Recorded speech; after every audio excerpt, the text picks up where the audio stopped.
नमस्कार, traders true guide के इस वीडियो में मैं आपका फिर से स्वागत कर रहा हूं। मैं मृणाल।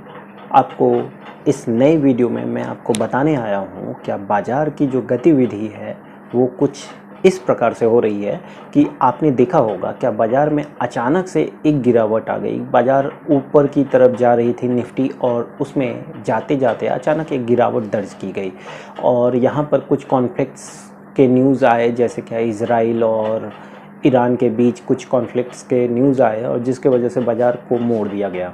तो क्या इन सब का कोई वाकई असर पड़ता है बाज़ार के ऊपर, या फिर ये सब बस एक मिथ क्रिएट करके बाज़ार को नीचे लाया जाता है? ये क्या है, इसको कैसे समझें, और बाज़ार में ये सब क्या किस तरह से काम कर रहे हैं, ये सब के बारे में जो आम जनता है वो परेशान हो जाती है इन सब को समझने में। और उनको ये सारी चीज़ें ना कोई बताता है, ना कोई मीडिया चैनल पर भी इस तरह के न्यूज़ बताए जाते हैं।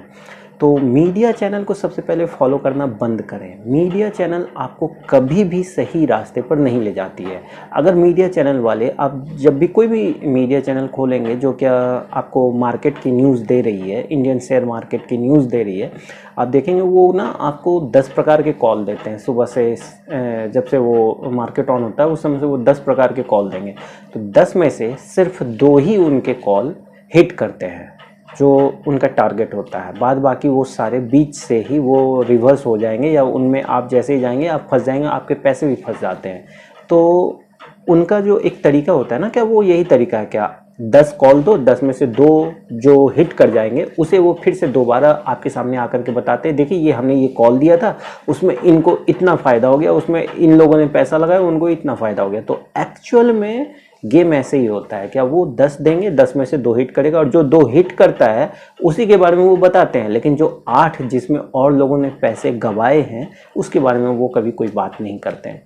तो मार्केट कुछ ऐसा ही चलता है, आपके पैसे से ही सभी पैसे बना रहे हैं और आपके पैसे को फंसा करके वो पैसे बनाते हैं। तो इसी तरह से ये गेम चलता है और मार्केट को सही तरह से जानने के लिए आपको बहुत कुछ जानना होगा। तो अब मैंने अपनी एक नई सीरीज़ चालू की है कि मार्केट के इंडिकेटर्स और मार्केट में ग्राफ को कैसे रीड करते हैं ये मैं आपको बताऊंगा, और एक एक इंडिकेटर पर मैं आपको इस पूरी विषय में जानकारी दूंगा।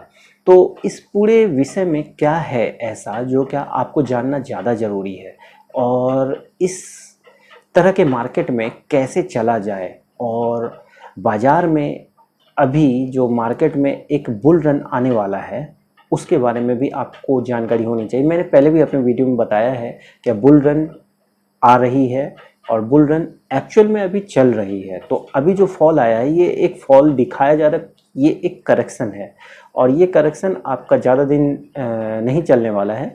ये मैक्सिमम आपका 25 अप्रैल तक चलेगा, उसके बाद फिर बाज़ार अपवर्ड डायरेक्शन में मूव कर जाएगी। तो आपको ये देखना है क्या बाज़ार जो है डायरेक्शन जब चेंज कर रही है तो उस समय आप अधिक से अधिक प्रॉफिट कर पाएँ, और मार्केट में सही टाइम पर एंट्री करना और सही टाइम पर एग्ज़िट करना ये बहुत मायने रखता है। ज़्यादातर लोग सही टाइम पर एंट्री नहीं ले पाते हैं या फिर सही टाइम पर एग्ज़िट नहीं कर पाते हैं, तो यही उनका जो प्रॉफिट जो मैक्सिमाइज हो सकता है वो नहीं हो पाता है। प्रॉफिट सभी करते हैं, मतलब क्या मार्केट में आपको मैं यही कहूँगा कि ख़रीदने और बेचने सबको आता है, लेकिन जो टाइमिंग है किस समय ख़रीदना है और किस समय बेचना है इसी में फ़र्क आता है, और यहीं से एक प्रोफेशनल अधिक पैसे कमाते हैं और एक नॉर्मल बंदा लॉस कर जाता है। तो चलिए, तो इसके बारे में मैं आपको जितना हो सकता है मैं आपको जानकारी दूंगा कि ट्रेडर्स किस तरह से पैसा कमा सकते हैं और वो ट्रेड कैसे करें कि जिससे से अधिक प्रॉफिट किया जाए।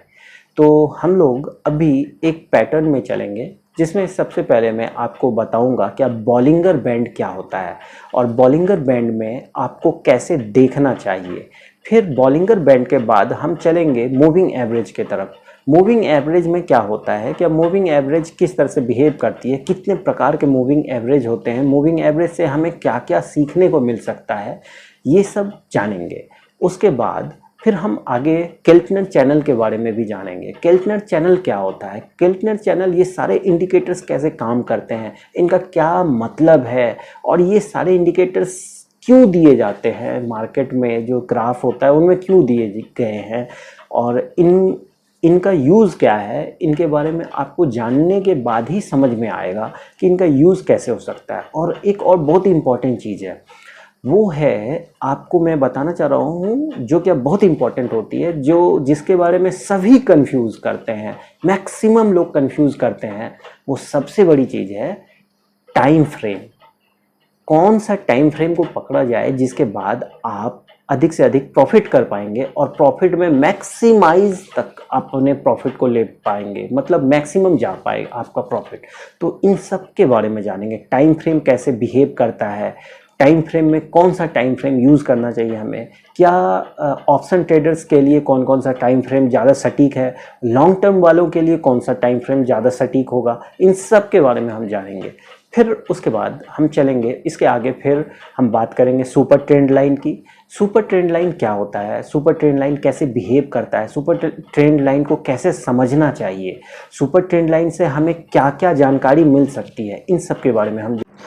सुपर ट्रेंड लाइन के बाद हम फिर और भी बातें करेंगे, कुछ और ऐसे मुद्दे हैं या ऐसे और इंडिकेटर्स हैं जिनके बारे में मैं आपको और भी अधिक जानकारी दूंगा। लेकिन मैं आपको बता दूं, क्या अभी के लिए इन पूरे टॉपिक्स के ऊपर जितना भी मैंने बताया है, ये इन सब के ऊपर एक एक वीडियो बनाई जाएगी, और फिर उसके बाद मैं और भी अधिक इंडिकेटर्स के ऊपर बात करूंगा। अभी जैसे क्या इचुमुको क्लाउड एक ऐसा इंडिकेटर है जिससे कि हम बहुत कुछ जान सकते हैं बाज़ार के बारे में। तो ऐसे ही कई और इंडिकेटर्स भी हैं जिनके बारे में हम जानेंगे। फिर कैंडलस्टिक पैटर्न में कौन सा कैंडलस्टिक ज़्यादा बेटर है और कौन सा कैंडलस्टिक में हमें ज़्यादा से ज़्यादा अधिक नॉलेज मिल सकती है, इन सब के बारे में हम बात करेंगे। तो फ़िलहाल मैं आपको इतना ही जानकारी दे रहा हूँ, और फिर अगले वीडियो में हम मिलते हैं। चैनल को ज़रूर सब्सक्राइब करें और वीडियो को लाइक करें, इससे हमें प्रोत्साहन मिलेगा और हम आपके लिए अधिक से अधिक वीडियो बना पाएंगे। तो कृपया चैनल को ज़रूर सब्सक्राइब करें। अभी के लिए इतना ही, आगे मिलते हैं। धन्यवाद।